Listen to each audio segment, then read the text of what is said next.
Good morning, and welcome to All People's Church, Unitarian Universalist. Whether you are here out of curiosity, out of habit, out of friendship, or as part of a long-term commitment, we are happy to see you. I'm Marianne Clark, your co-celebrant for today. Our minister, Lori King Nelson, is in the pulpit this morning. Our theme for the month of February is embodying resilience. We are especially pleased to see here those who have not been here before. More information can be found on the back of the service about us and about our church. If you have not yet done so, please sign in at the visitors table by the front door, where you can be placed on our mailing list to receive the weekly emails and the monthly newsletter. At the end of the service, please stay for coffee and conversation. Join us in the library at the back of the sanctuary.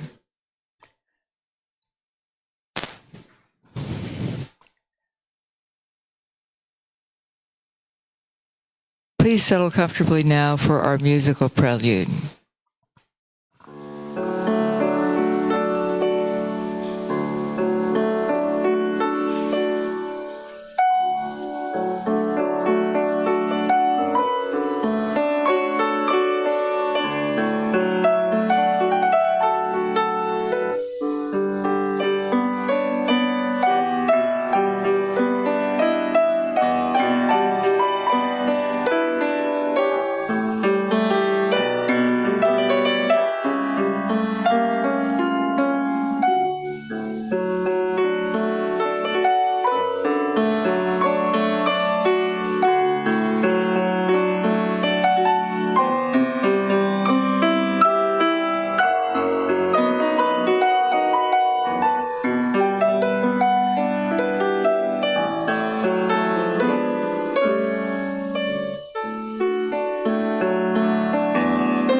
Thank you, Misha. This morning, representing our Light on Justice, we have a special guest, Ramon Garcia. Want to come up?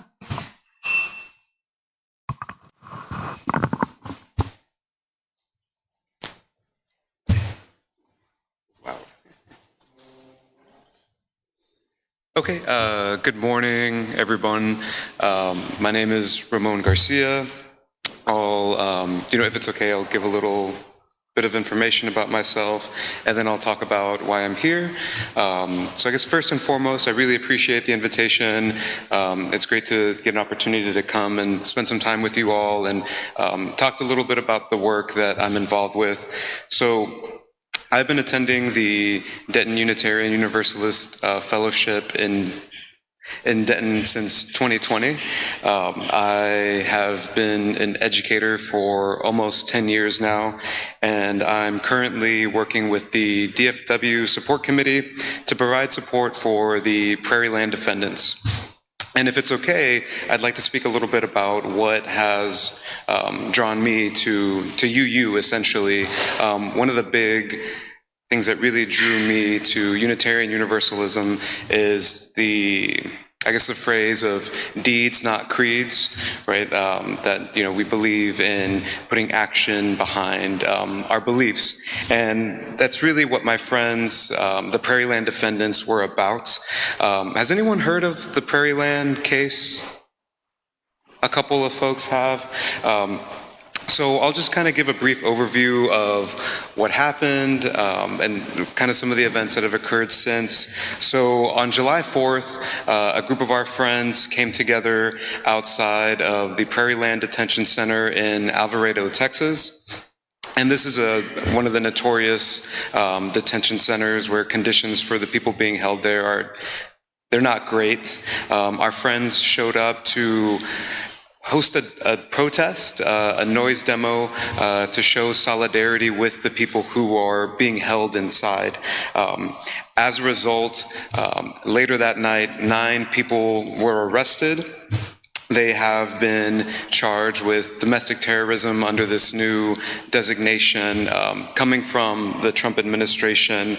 And one of the things that we've seen, there's discrepancies in terms of what happened that night. We know that our friends showed up, like I mentioned, to demonstrate solidarity in a peaceful way. They were there to make sure that the people inside the detention center that they did not feel forgotten, that they weren't forgotten. Some things happened. A police officer was injured. He was later, medically, determined to be okay, and he was released a couple hours. Since then, the state has been working in overtime to paint this narrative of a violent group of people coming to this detention center to assault ICE officers, which we know to not be the case, right? The friends that I'm here representing are people who were deeply involved in mutual aid work, feeding unhoused people, starting book clubs, distributing literature. And since then, our 9 friends have been held in federal detention. The conditions that they have experienced have been terrible. They've been experiencing unnecessary solitary confinement. Their cells have been unsanitary, to put it in a nice way. Their dietary and medical needs are not being met. They're being subjected to random strip searches. And since the incident, since the protest on July 4th, there has essentially been a crackdown on leftist thinkers and organizers in North Texas. People have been arrested for things such as possessing leftist literature, removing individuals from group chats, things that are very, things that are not crimes. Right. Their trial was supposed to have started this past Monday at the federal courthouse in downtown Fort Worth. Jury selection was happening. It became very clear through the line of questioning that a lot of the jury members do not hold positive sentiments towards ICE. The judge was clearly upset with that, and eventually became even more upset with one of the attorneys who was wearing a shirt with the image of MLK, other civil rights leaders, in honor of Jesse Jackson, who had passed away that Tuesday morning. The judge declared a mistrial and since has decided to move the trial to this Monday. He has, changed the rules to where only the judge can ask questions of the jury. He's not going to allow attorneys to do that. He has removed public viewing from Fort Worth all the way to Dallas. What the committee is doing, what we're working on is, one, we're raising awareness of the case, speaking with different community groups, community members. We're also holding different events throughout the case, throughout the duration of the trial, rather. Monday, we had a celebration, a zine fest, where we just had a collection of different leftist literature. And what we're asking right now of folks is to attend the trial. It is a public trial. We're asking people to take notes if possible, to spread word about the case, to follow the case. And again, I think what I'll just add, or what I'll end on, because I know I'm short on time, is our friends, again, showed up to show solidarity with people being detained, right? These are people who deeply care about human rights, about justice, and the state has had no issue presenting them as violent individuals, right? And kind of what we've seen with the murder of Alex Preddy, with Renee Good, is that, this current administration has no issue lying to us, right? So these are some of our friends who have been at the forefront of, fighting for immigrant rights here in North Texas. And I'll be at the social justice table outside. I have some more literature about the case. I can give you more details if you're interested. We do have a group chat where you can follow us for more information about the case. And we also have a donation link where we're raising funds for things like representation, people's mortgages, things of that sort, people's bills. Because unfortunately, when people are incarcerated, life outside does not stop for them. And again, thank you for allowing me to speak with you all this morning. It's a great pleasure, and I hope to see you at the table outside. So thanks again.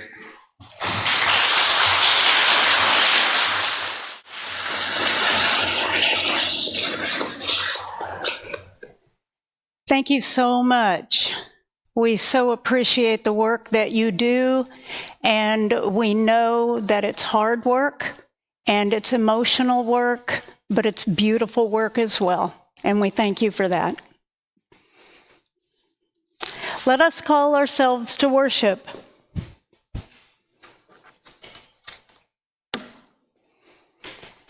Come, let us gather in the presence of the ages, who shapes our lives with purpose and grace. Though the currents of life rush around us, we shall not be swept away. Like stones smoothed by the river of time and trial, we are molded into vessels of resilience. Let us lay down our burdens and take up the stones of our faith. Come, let us worship.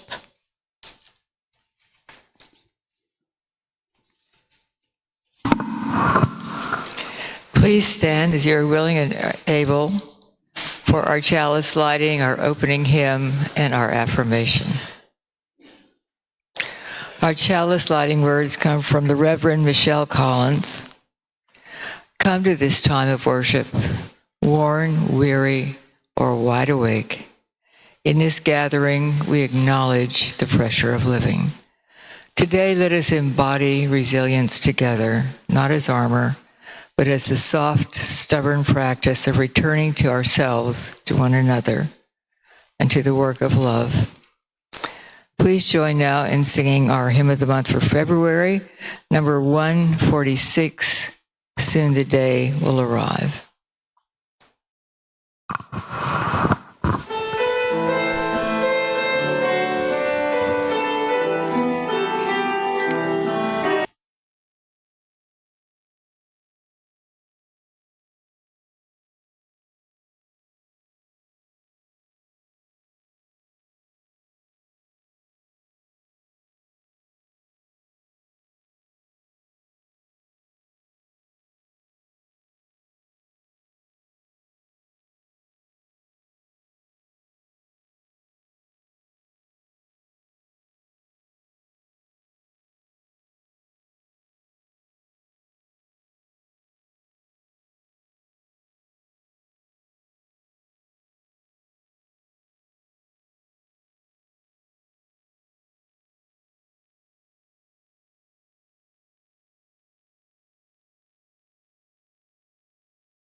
Please join now in reciting our affirmation.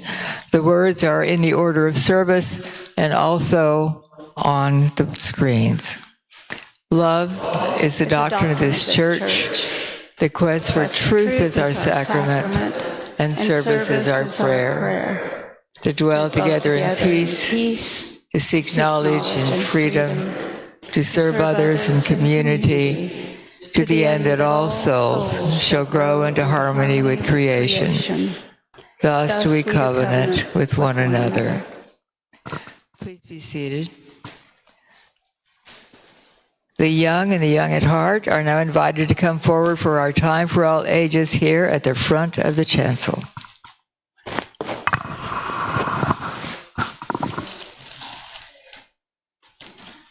They're here. They're just moving slow because of the cold. Good morning.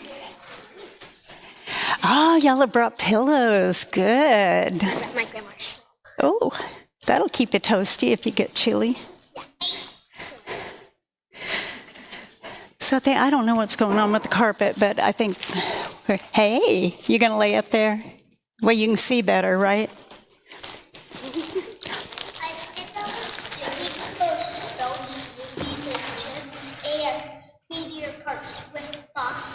You were digging for stones, rubies, and gems, and meteor parts?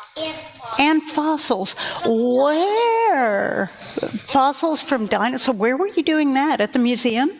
No? In your backyard? I'm doing it right at church. You're doing it at church, okay. Oh, but y'all still have to, Ronan has to cover up the hole, though. He's going to make like a ginormous. What did you say? You were playing soccer? Okay. Everybody was doing something a little different. Are you okay? You've made a chair out of your pillow.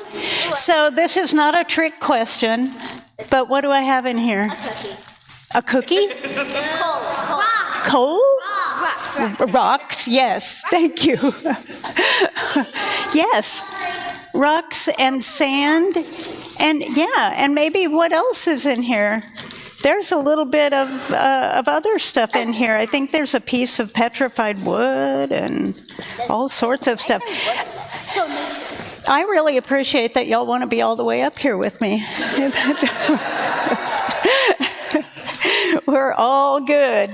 So I tell you, I'm going to hand each of you a rock, and I want you to feel it, okay? Will you pass that one down?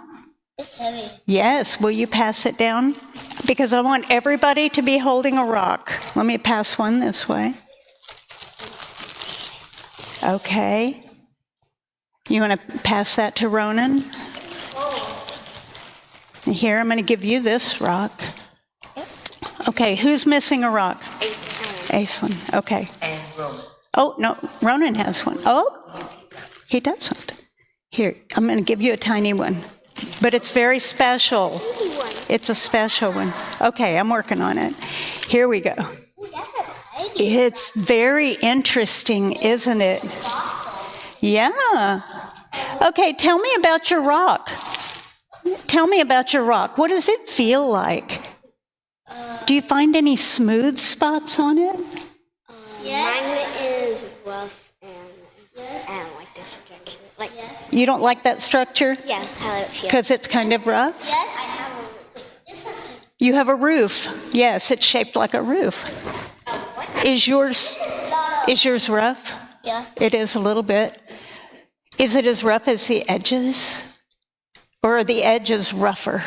They're just Yeah, they're kind of sharp. What about you, Ronan? What about yours?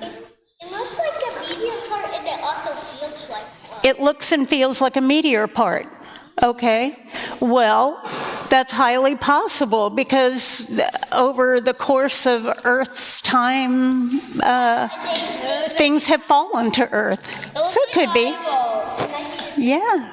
It might be what? An NEO, near An Earth object. NEO, a near-Earth object. Yes. So, what about What about, I'll maybe see a lot on the beach. okay, I'll maybe see a lot one day. right. Going on a trip to the beach, on the Disney boat to the beach. Yeah. What about this that's left in the bag? Hey, just one more minute. I know y'all want to move on with your lives. What about this that's still left in here? A sand? Is that sand? Yes, I feel sand. What is sand before it becomes sand? It's rocks that No get surprises, right? No surprises. Yeah. It's rocks that get mushed up and they go into sand. Yes. So what things happen that make them turn into sand? Oh, thank you. What things happen to the rocks that make them turn into sand? Rocks. Rocks can hit them. Yeah. Water. Ice. Ice. Yes. Nature. Meteors. Rocks that over time they turn to sand. Exactly. Yeah. So, kind of in the same way, that's what happens to us too. Now, we don't get hopefully pounded by other rocks or, rained on too much or anything. But a lot of things happen in our life and they smooth out the edges of us. Because we start out with very rough and bumpy edges in our life. And the more we learn and the more things that happen to us, the smoother and stronger we become. Okay? So can I tell you a little real quick story? Like such a quick story. And then I'm going to send you away. I'm not even going to answer questions about it. I want y'all to think about it. So it's the parable of the horse and the canary. You know what a canary is, right? It's a little tiny bird, right? Yeah. So this horse is walking along and he sees this canary laying on its back with its little feet up in the air. And They're alive. Please say it's alive. well, hang on just a second. We're not going to get ahead of ourselves on this. So the horse is concerned, and he comes up and he goes, "Hey, man, are you all right?" And the canary says, "Yes, I'm fine." And the horse goes, "Well, what are you doing?" And he said, "I'm trying to hold the darkness away from us." And the horse just laughs at him and he says, "But you only weigh about an ounce. How can you do that?" And he said, "One does what one can." That is true. Mm-hmm. So that is what, it doesn't matter how small we are or how small we think we are. We can still do great things, just like the canary and just like these rocks that keep forming the earth we live on. Okay? Y'all have a fantastic week. Thanks so much for sitting with me today. Grab your pillow and your jacket. Yes, it was like a little picnic.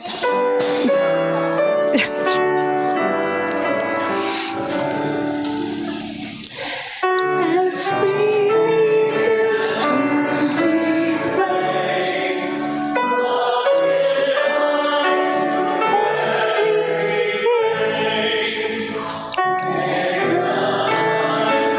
which we learn.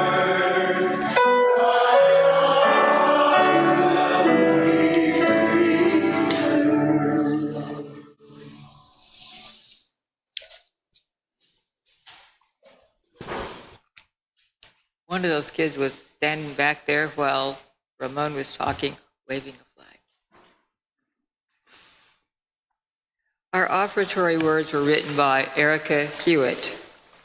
The offering that we take each Sunday isn't just a stale habit. It's an opportunity to recommit to this place and to these people.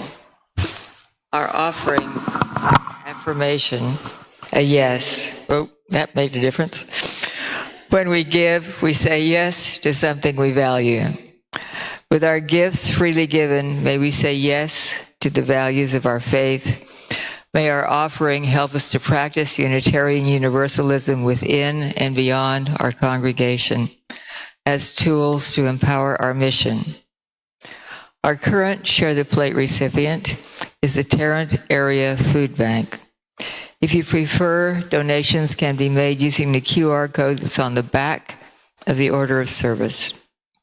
The offering will now be accepted. Will the ushers please come forward?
Our reading this morning is by Karishma Gottfried.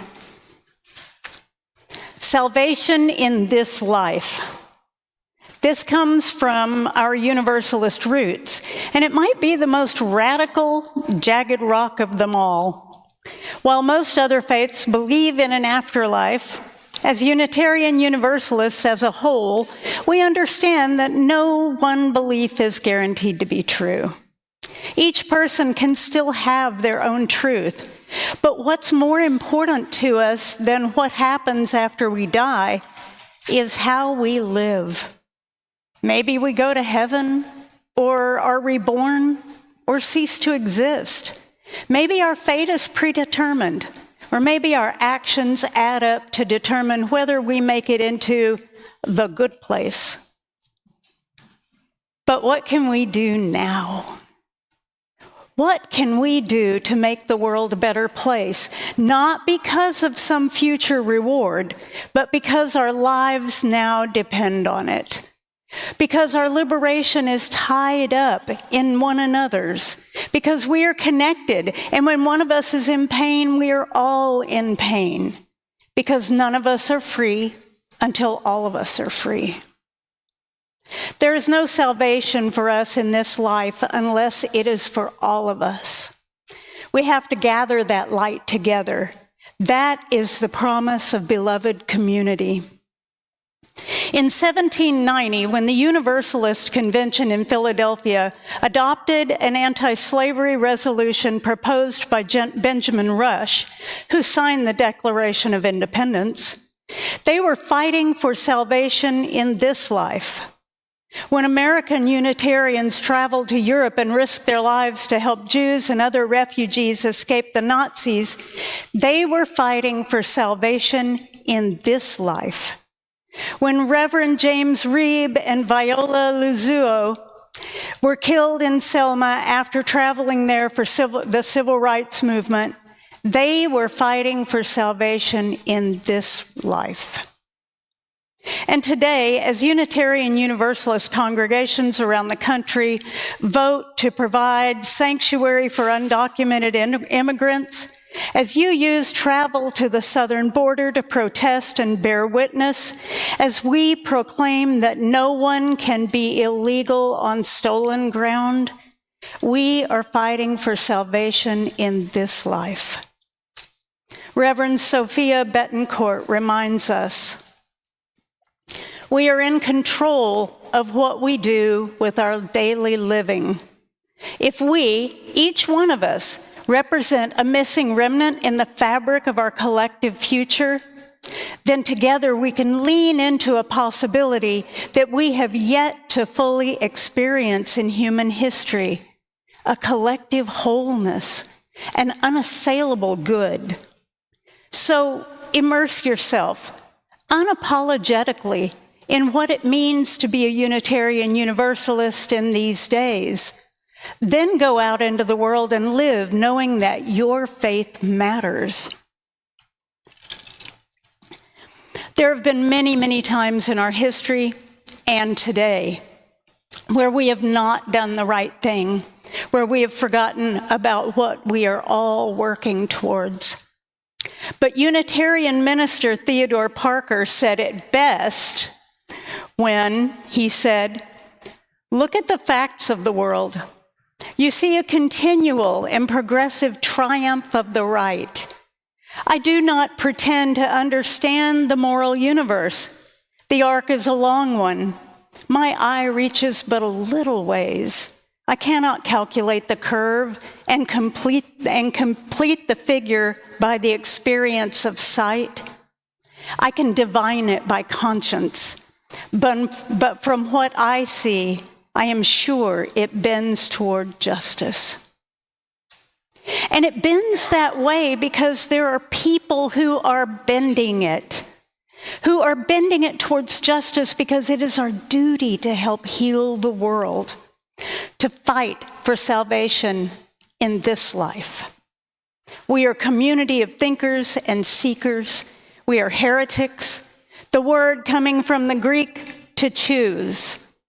We have chosen how we want to be in relationship with one another, what we draw from our wisdom from, and what we believe through our 7 principles, our 6 sources, and now our 5 jagged rocks. We are a radical, liberal, and theologically rich faith, and like David with his smooth stones, bending his sling toward Goliath, we will use our jagged rocks to bend the arc of the universe toward justice. Will you rise in body or spirit as we sing our next hymn, number 108, "My Life Flows On in Endless Song."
You may be seated.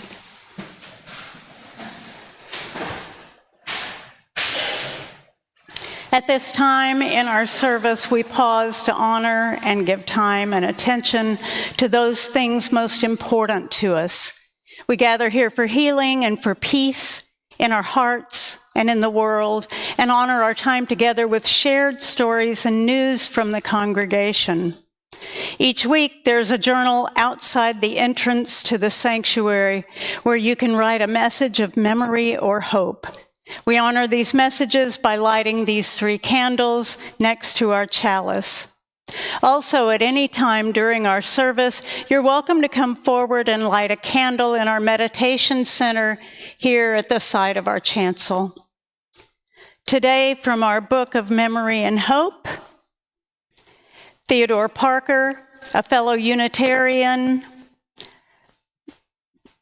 To honor his memory, he would want us all to vote our conscience in early voting. I think that's true. I think he would want that.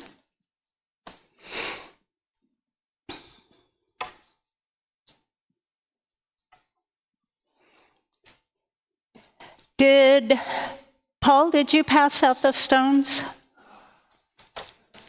No. Okay, we got time.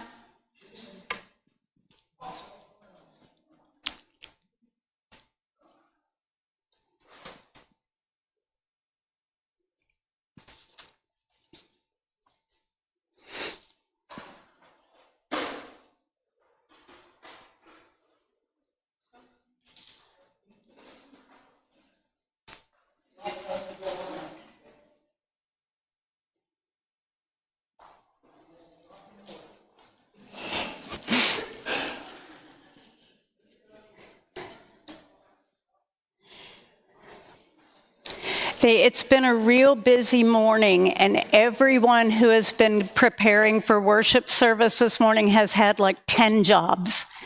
So,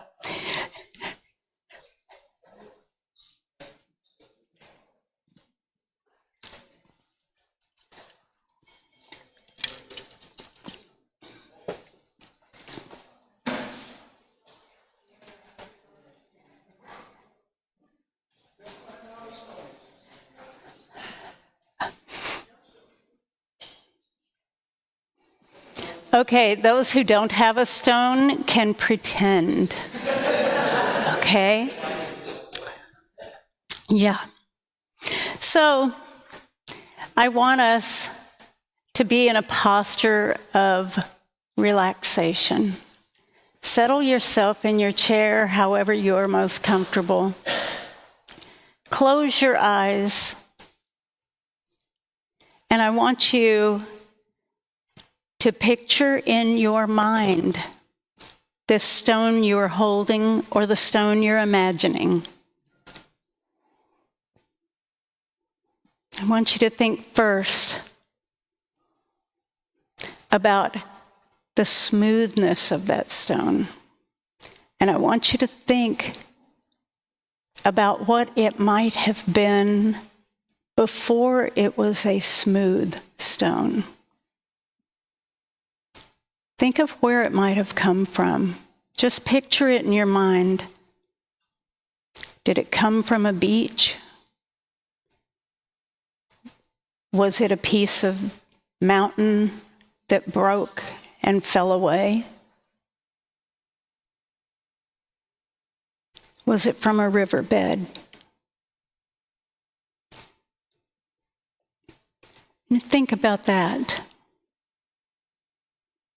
I want you to think about that rock as a solid foundation, about something you're holding that feels strong and steady. And think about how that can be a reminder to be strong and steady in your life. Now I want you to feel the edges. They're not all soft. They're not all smooth.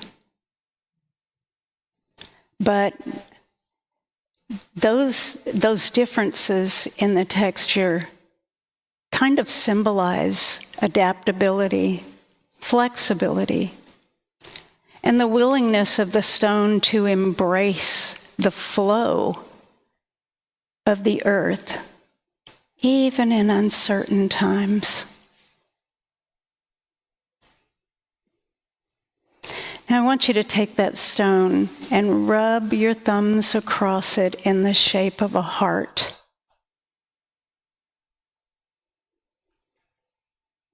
Think about the love you need to have for yourself and for others and for the world.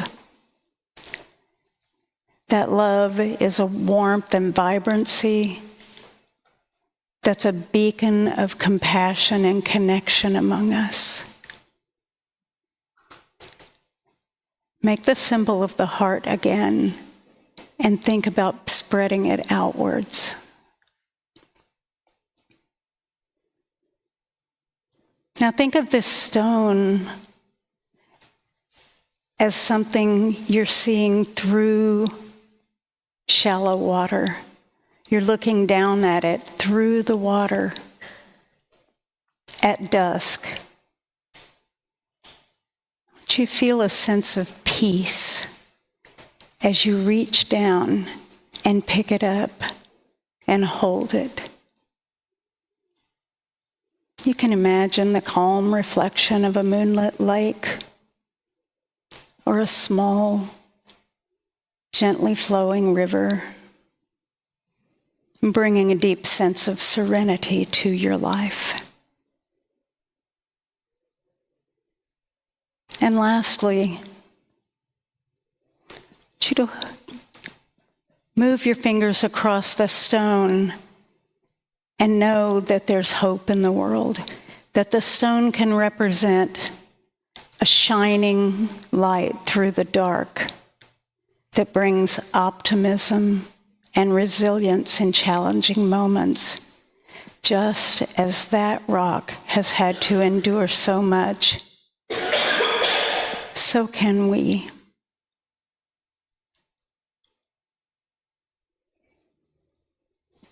Now I want you to take a deep breath. Inhale and exhale, support. Imagine it flowing through your body and radiating out into the universe.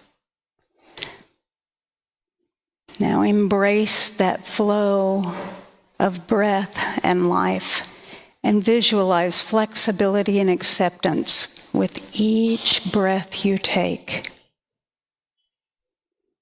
Now send that love inward to yourself and outward to others, and cultivate a sense of connection with those near you.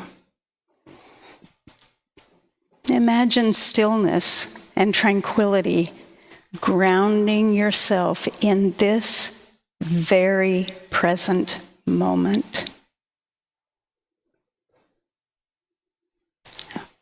Now visualize a light of optimism, allowing hope to guide your thoughts and actions.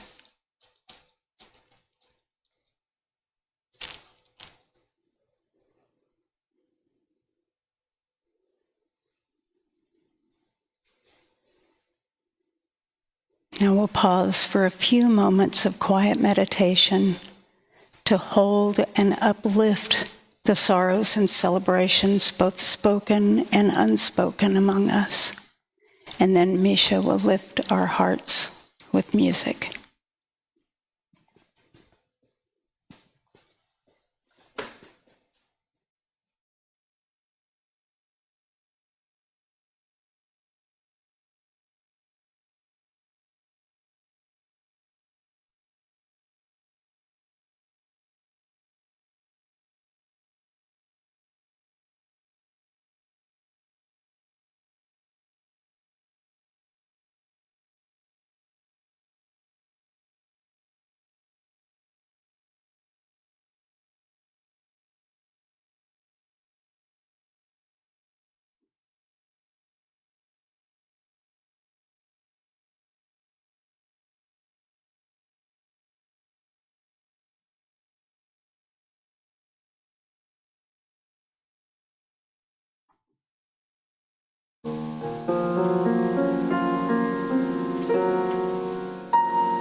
Thank you, Misha. If you didn't notice the insert in your Sunday morning bulletin, Misha is having a concert on the 27th, and it's free. And please, please come. You know you're going to have great music. Thank you for doing this for us.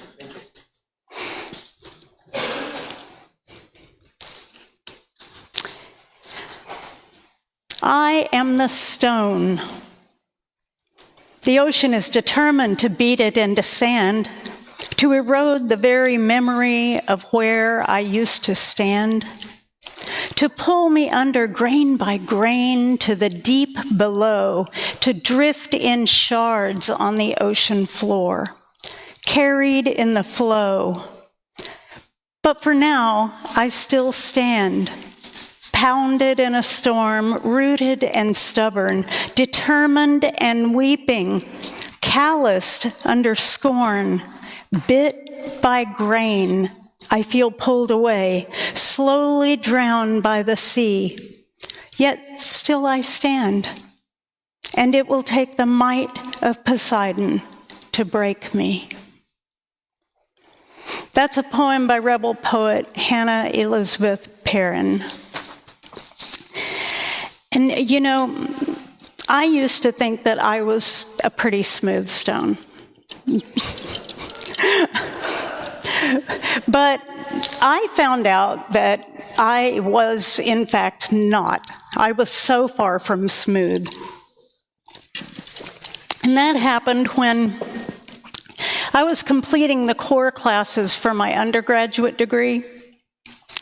I found that each semester the decision over which sciences I would take created so much anxiety in me that I would put it off all the way to the end of my coursework. I did that with statistics as well. Now, I know many of you, you're nodding, so you've been there. I can math just fine, but it doesn't pique my interest or bring me any kind of joy at all. Science, however, was a different story. I was actually afraid of taking biology. Sorry, Marianne. But it's true. In my mind, all the beakers and burners and formulas, I was afraid of failing it. And so I convinced myself that it offered no value to my future career. I chose instead to take geology and historical geology and the labs that accompanied them. In the same semester, with statistics and the lab that accompanied that. And what I thought was music appreciation, that, my bad, was actually music theory. And the lab that accompanied that. Was I setting myself up for failure? No, probably. But there I was, and I was going to have to make the best of the situation I created, even if it broke me.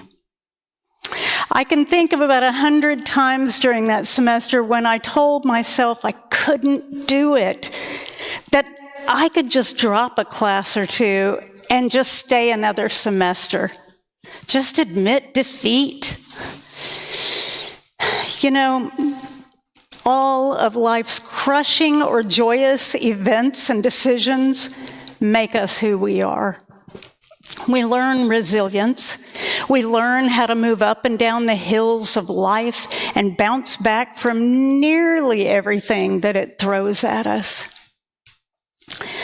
So as music theory and statistics melted my brain, geology and historical geology challenged me educationally and spiritually. Spiritually, because I started to understand that not only are we connected with the living things that are moving around in some way like us, but also in the plants and the rocks and the sand and every little organism that lives in those places. I found some serious life lessons in the cycle of creation and destruction of the natural earth, especially in the breakdown of solid rock into sediment through weathering and erosion, followed by transportation, deposition, and lithification into new rock. Yeah, can you tell I enjoyed that? Sun and gravity driving eventual metamorphic or igneous transformation. Rain, wind, and heat beating rocks down to fine sand and lifting them on the breeze to be scattered across the earth so that those grains could again be crushed under the heaviest weight and the highest heat imaginable, returning as majestic mountain ranges and prairies and meadows and shorelines. Our transformation is often just as harsh and long and ultimately beautiful.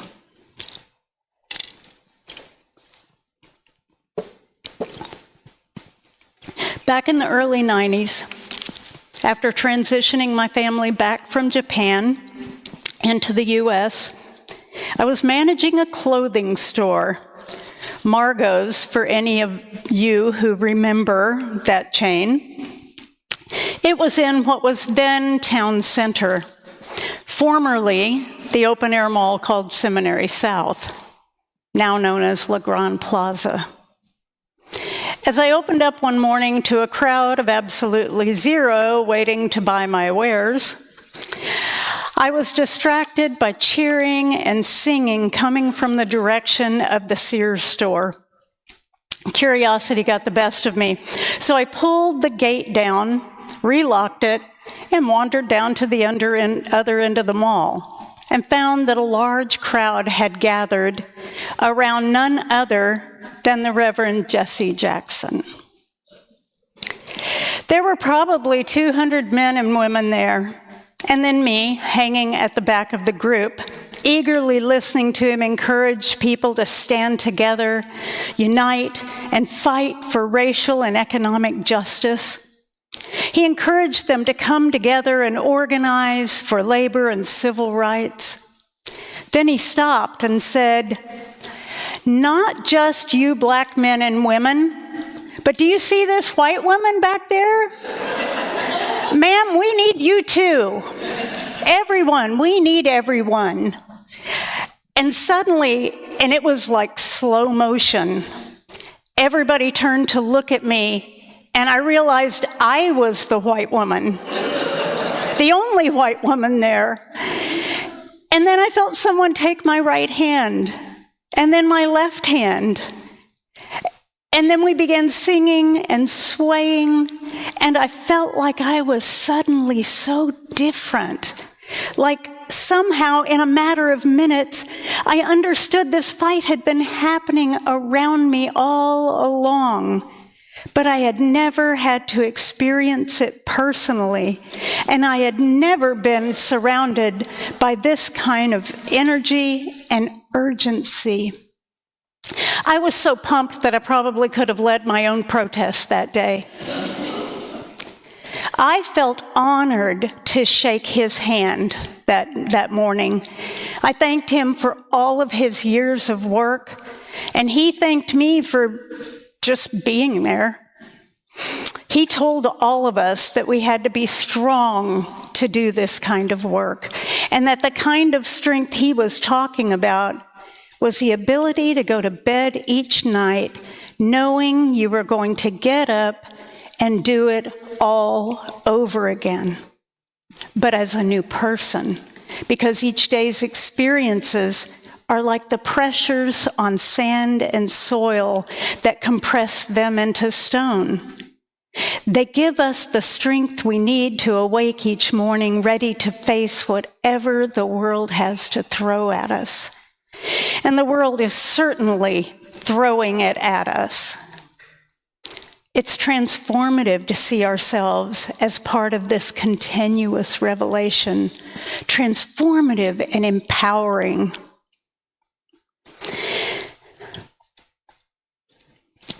it was because of the justice work I found myself in that I chose to go into the ministry. Not to lead a congregation. Remember, revelation is continuous. But to educate myself in the ways of the great prophets that have gone before. To learn and understand as many theologies as my brain could handle. To see the ways I could use my strength and privilege to maybe bring us one tiny step closer to the world I believe is possible. I think it was Father Ed Dowling who describes this as a shift in perspective, where heaven is not a place, but a change in perception from judgment to mercy and love. Anne Lamott simplifies it. She says, heaven is putting on a better pair of glasses. And those better glasses are a conscious choice that allows for a deeper, more loving, and more forgiving view of ourselves and others. As that horrific semester of science, math, and music came to a close, with me still standing, I found myself stronger and more committed than ever to the moral obligation that accompanies education and privilege. I had found better glasses, and I wanted to make sure others found them too. But there was something else that I carried away from that semester and those geology courses. Just as the sand changes to rough stone, so does that stone become smooth on its journey back to sand. My perception changed in the same way. That conscious choice to allow myself to become smoothed by the mercy and love that justice work brings. None of us know what our impact will have been until it's our time to join the sand and the soil for our own journey to someday becoming a smooth stone. Theodore Parker believed in the immanence of God, God within humanity and nature, and the inherent capacity for human progress. I agree. We are resilient, principled people who believe this work is important to change the world for others and see that work change us. Will you rise, embody your spirit as we sing our closing hymn, number 124, Be That Guide.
Our chalice extinguishing words are from the Reverend Michelle Collins. The flame is gone, but its heat lingers. Carry that warmth into the uncertain hours ahead, soft, persistent, alive, beneath whatever the world may bring.